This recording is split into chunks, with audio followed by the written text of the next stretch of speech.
আসসালামু আলাইকুম। চলে আসছে একটা শান্তির ভর্তা নিয়ে। আপনার হাতে যদি মাত্র 2 মিনিট সময় থাকে তাহলে আপনিও করে নিতে পারেন এই শান্তির ভর্তাটি।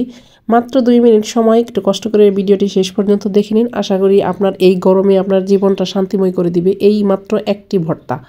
তো আমি প্রথমেই ভর্তা করার জন্য কড়াই দিয়ে দিয়েছি 2টা মাত্র মরিচ, তেলের মধ্যে ভেজে নিব এভাবে সুন্দর করে। আর আপনি চাইলে আরও বেশি করে মরিচ নিয়ে নিতে পারেন।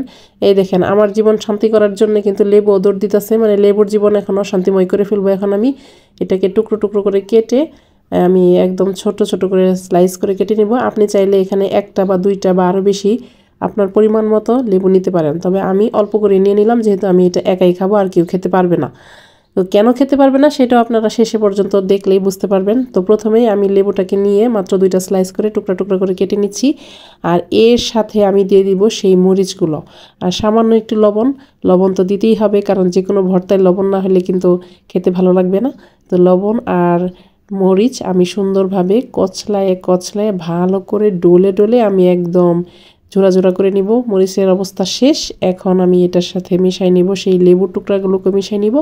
আর এর সাথেই আমি মিশিয়ে নিব সেই শান্তির টুকরাগুলো, যে শান্তির টুকরাগুলো আজকে ভর্তা করে আমি আপনাদেরকে দেখাতে চলেছি। এই তো সেই বরফের টুকরাগুলো। এই টুকরাগুলোকে আমি সুন্দর করে এটার সাথে মিশিয়ে নিব।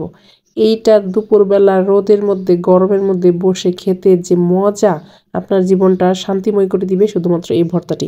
জাস্ট একবার হলো আপনারা ট্রাই করে দেখবেন। দেখেন কত ইয়াম্মি লাগতেছে। এখন আমি আপনাদের সবার উদ্দেশ্যে এইটা আমি ছোট ছোট একটা বাটিতে সার্ভ করার চেষ্টা করব, কারণ এখানে লোকজন অনেকের জিহ্বা দিয়ে হয়তো পানি পড়া শুরু হয়ে গেছে। তো পানি পড়ার কোনো দরকার নেই, আমি সবাইকে সার্ভ করে দিচ্ছি। এই তো ছোট ছোট বাটিতে আমি সার্ভ করে নিব। আর এইটা দুপুরবেলা রোদের মধ্যে গরমের মধ্যে বসে খেতে যা মজা, আর আপনার জীবনটাকে শান্তিময় করার জন্য এই শান্তির ভর্তাটাই যথেষ্ট। কেমন লাগলো আমার আজকের ছোট ভিডিওটি? ভালো লাগলে কিন্তু অবশ্যই লাইক কমেন্ট করে শেয়ার করে আপনি আমার পেজের পাশে থাকবেন। আর একটা কথা, এটা খাওয়ার সময় কিন্তু অবশ্যই পানিটাও কাছে রাখেন, তা নাহলে কিন্তু অবস্থা খারাপ হয়ে যেতে পারে আপনার। তো এই ছিল আজকের ভিডিওটি। আল্লাহ হাফেজ।